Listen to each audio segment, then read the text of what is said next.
Ok, mostrando um pouco da execução aqui do jogo, eu vou simular como se eu tivesse dois jogadores aqui. Vou colocar aqui. E aí eu vou tentar forçar o fim do jogo, né? Mostrando aqui que a gente consegue selecionar um anel, por exemplo. Se eu clicar em cima do mesmo, eu desseleciono.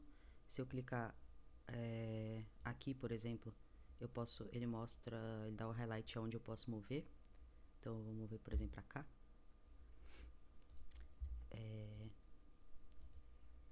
Enfim, vou botar aqui. Tentar forçar o fim da partida, né? Aqui. E aí aqui quando eu colocar aqui, ele vai encerrar a partida, né? Vai vencer. Aí eu coisei. E aí aparece vitória pra esse jogador que ganhou. E aí esse aqui aparece derrota e fica com esse fundo diferente. Aí esse é a execução do jogo. Se eu clicar return aqui, ele volta pra tela inicial. Ok, agora falando um pouco sobre as mudanças que a gente teve da entrega 3 de correção solicitada pelo professor. Vou começar aqui pelo Select Ring e diagrama de atividades. A gente não estava fazendo atualização da interface, então a gente começou a fazer aqui.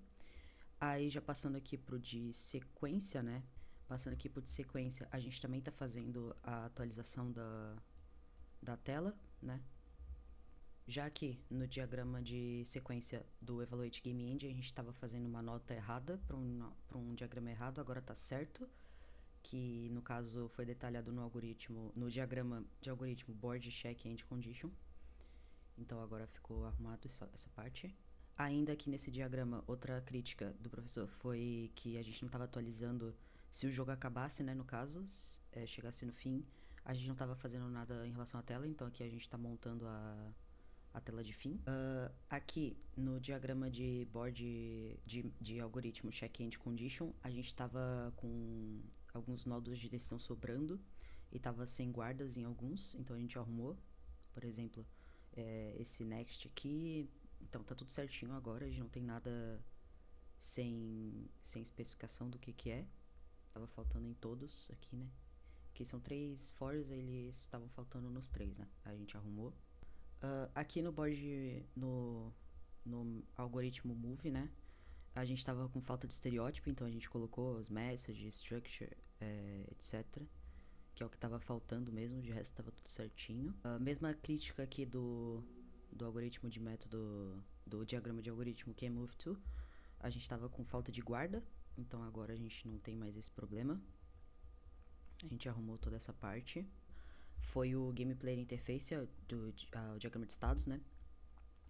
Foi adicionado como solicitado toda essa parte de mostrar, né, o estado atual de cada estado aqui, os atributos do momento. Então foi feita uma modificação. Por exemplo, eu coloquei aqui. Antes a gente tinha só no match, pelo start match ele ia direto pra cá, no caso, né? Mas daí eu coloquei mais esse passo intermediário aqui. No caso, para ele ir pro estado de iniciando partida, com esses atributos aqui.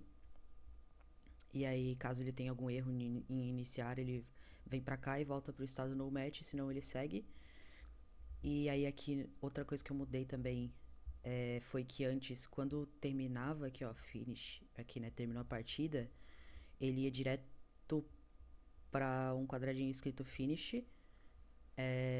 e aí ele dava clear match. Aí eu mudei pra ele avaliar se, tipo, acabou, é o turno, isso tá igual no código, né? Tipo, acabou, aí ele verifica. Ah, perdão. Aí ele verifica se é o turno local. Se for o turno local, é porque é a pessoa que tá jogando que ganhou, né? Aí ele vai pro Vitória. E aí a status matches já é Victory, que é o que aparece na tela, né? E o Defeat, né? Se não for o turno local. Aí isso foi uma das coisas que eu mudei. E também adicionei como se fossem listadas detalhamento do que acontece em cada estado aqui, né? Pra ficar mais certinho. Esse foi o que mais mudou, né? No caso da entrega 3. O resto tá. Eu já expliquei. Bom, para encerrar então, eu gostaria de agradecer ao professor Pereira Silva pelos ensinamentos do semestre, pelas aulas, e foi muito gratificante pra gente poder estar aprendendo um pouco sobre essa área da engenharia de software com o senhor.